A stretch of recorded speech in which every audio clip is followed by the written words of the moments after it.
Alrighty guys, welcome back to another video. I'm currently in the car. It is August 12th. It's 8:45 in the morning. Right now I'm actually driving over to the airport. I got a flight lesson this morning. I'm going to be doing some check ride prep stuff with my instructors. So in September I'm going to have my private pilot's check ride coming up, which is basically the final exam. And part of that, it's like a 2-hour sort of questioning on the ground and then 2 hours of flying with someone from the FAA. So now I'm sort of in the stage where I've reached all my requirements, and now I just have to start preparing for that exam. We're going to be doing some maneuvers that I'll have to perform, and we're also going to just practice some questions on the ground that they might ask me. So, you know, stuff like stalls, steep turns, slow flight, things like that. It's pretty fun. Basically, a stall is when you pitch the plane up and you go extremely slow to the point where you're going so slow and there's just so little lift that at a certain point the plane just stops lifting. And it sounds scarier than it actually is, but then once there's no more lift, then the plane essentially stalls and it no longer can essentially fly. So then you basically have to learn how to recover from that, and then you just pitch down, add power. But it's just something that you have to learn about as a pilot and get comfortable with. So might be doing some of that. I mean, the weather is absolutely beautiful today, so I'm very excited for that. And then aside from that, I have some other things planned for today. I'm still not, fully sure, but I definitely know that there's gonna be some interesting stuff in this video, maybe some cool insights that I might share. So definitely stay tuned. But yeah, other than that, I'll try and film whatever I can in the cockpit, and I'll touch base with you guys when I land.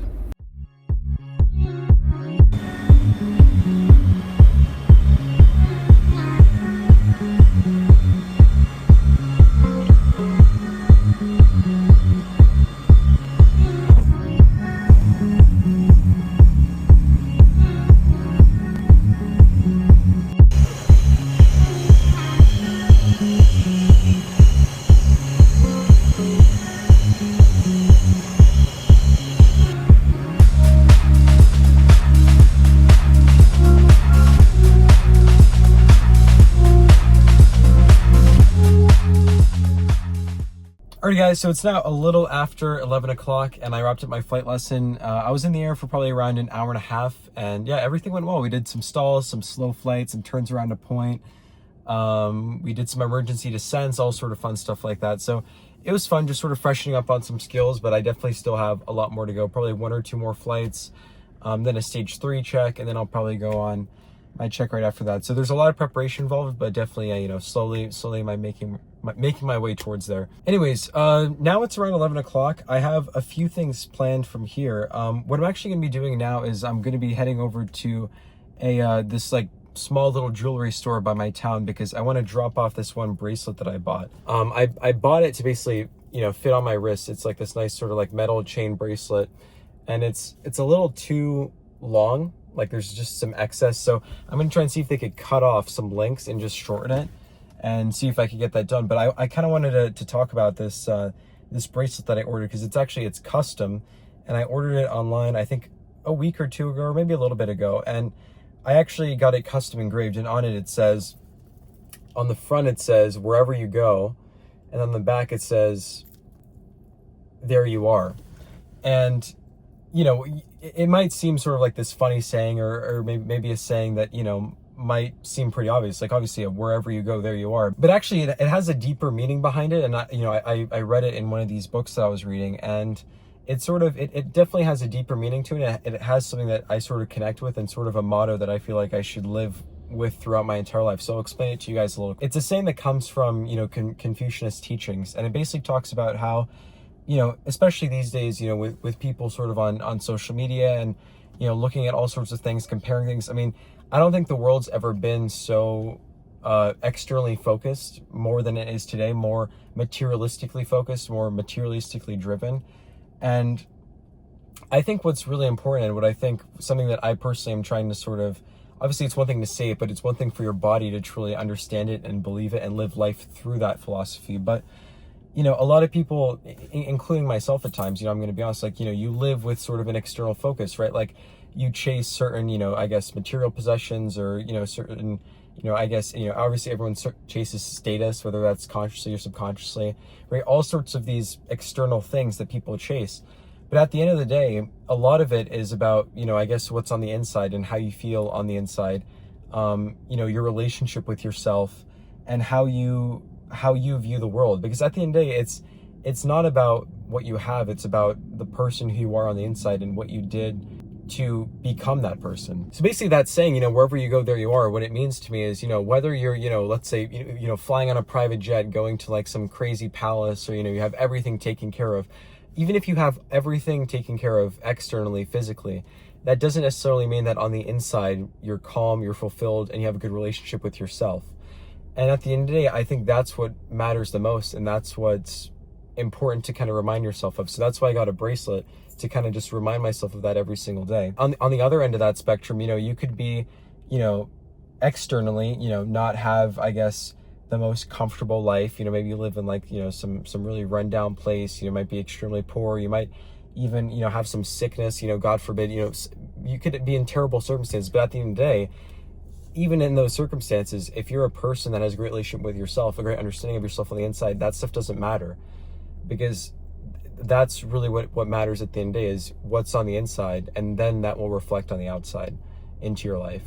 So I just thought I'd share that. It's a saying that I've been trying to sort of remind myself of day in and day out, because I think it's important, especially these days.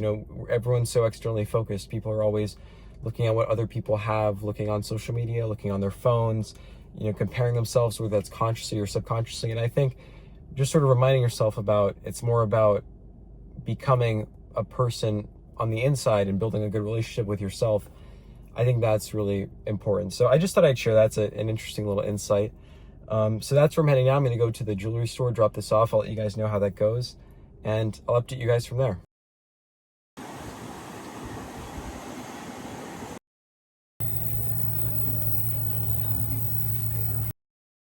Alrighty guys, back in the car from the jewelry store. He was actually able to fix it. I was thinking I'd have to drop it off and pick it up, but he fixed it up on the spot in like 10 minutes, which was great.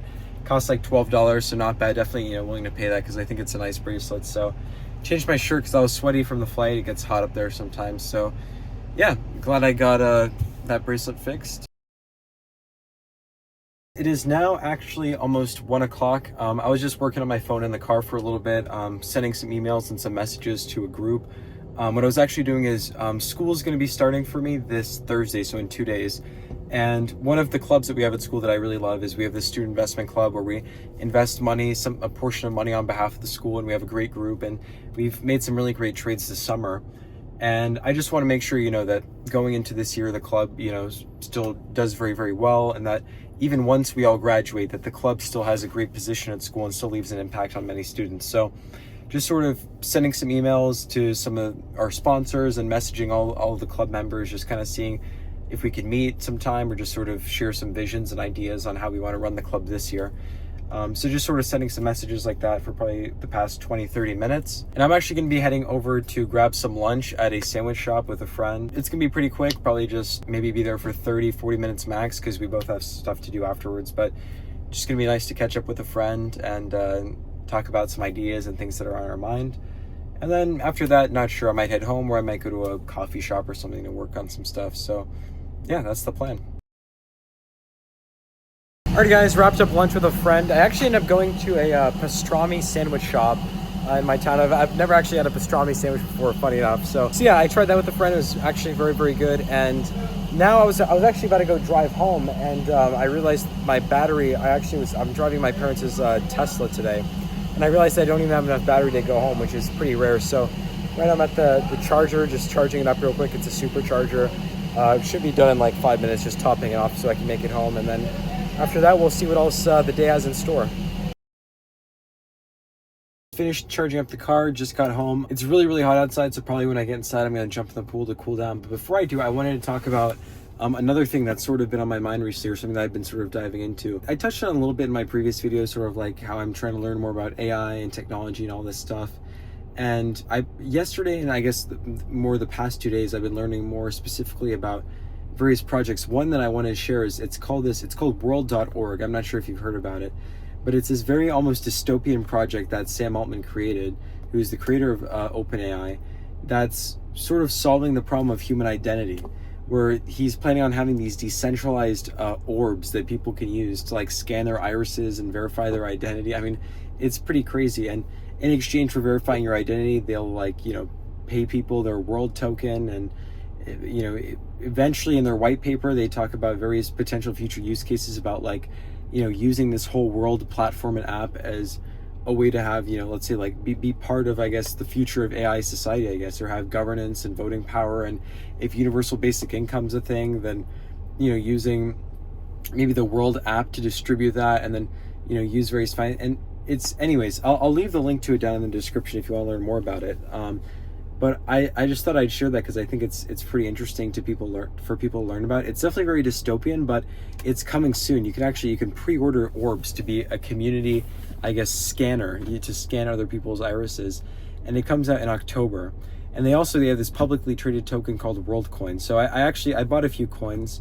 Obviously this is not financial advice, but you know, I don't think it'd be a bad bet. Obviously it's a high risk bet because obviously this company could totally fail and go bankrupt because it's kind of it's an interest. I mean, I personally don't really fully believe in the concept because I don't think it's fully decentralized. I think it'll really just put the power in the hands of, you know, people like Sam Altman. It'll just take the power away from the people, even though they say it's decentralized. It's not really fully decentralized. But anyways, I do think that there's some economic opportunity over the next 6 months if I were to invest in the coin. So again, it's not financial advice, but obviously if you want, check it out. It might be a good trade. Right now, it's around like $1 a coin. I definitely think it could double to at least $2 within the next 6 months. But again, I could be totally wrong. It's not financial advice. But anyways, it's been fascinating to me because right now we live in this world where it's how it is now. But there's people who are thinking, you know, 5-10 years from now, and with the pace things are advancing, you know, computing and all this stuff, it like doubles every single year, Moore's law. And just thinking about that exponential growth, like just what life could look like 10 years from now. I mean, you're talking like, you know, humanoid robots, you know, extremely powerful artificial intelligence, you know, right? Like robo-taxis, right? Like all this stuff is just really, really fascinating to learn about. It's funny, actually, while I was learning about this WorldCoin thing, I looked up on YouTube and I was watching this YouTube video where this lady was explaining, you know, WorldCoin and what it is and all that stuff. And not just the coin, but also the project. And I was watching the video, and not until the end did I know, or did the person on YouTube say that, hey, this was made using an AI avatar, which put me down a whole other sort of rabbit hole and trying to learn more about like these tools. Like I'll link that channel too. I think it's called Julian McCoy or something, but it's the first ever YouTube channel to reach 100,000 subscribers with 100% an AI avatar. So if you're interested in that, I'll link that down below too, because I think that's really, really interesting. I'm going to be learning a little bit more about it today, and maybe I might even try and make my own AI avatar. Not that I'd want to have this channel be an AI avatar. I think human videos, human connection is important, but I do think that like, yeah, like what's the future of content and media gonna look like? Like, is it all just gonna be AI generated stuff? Like it's pretty crazy to think about, but it's moving so fast, you know? Like another thing I was looking at yesterday was like this huge project, like Project Stargate in Texas with OpenAI, Oracle, and SoftBank, right? Like they're investing almost $500 billion into right, like AI data centers, and it's like, it's huge. It's like this massive campus of just buildings filled with just computer chips so that you can process all this technology. And I find it super interesting, and everything's just moving so fast you almost don't know, you know, what to focus on.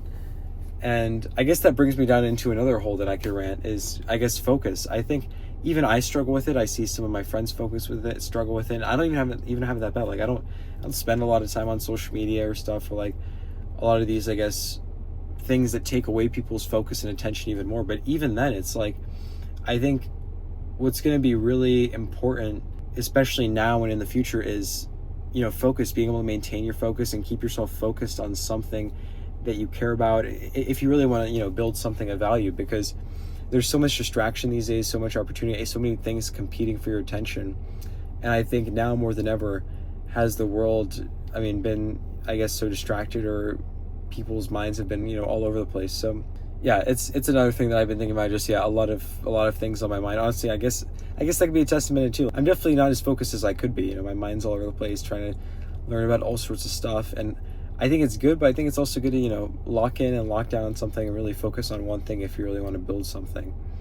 But anyways, that's just another sort of tangent that I want to share. The whole focus piece. Alright guys, so it's now around 8 p.m. Unfortunately, I didn't actually film much once I got home, but I ended up just jumping in the pool and I was still really hot, so I jumped in the cold plunge for a little bit.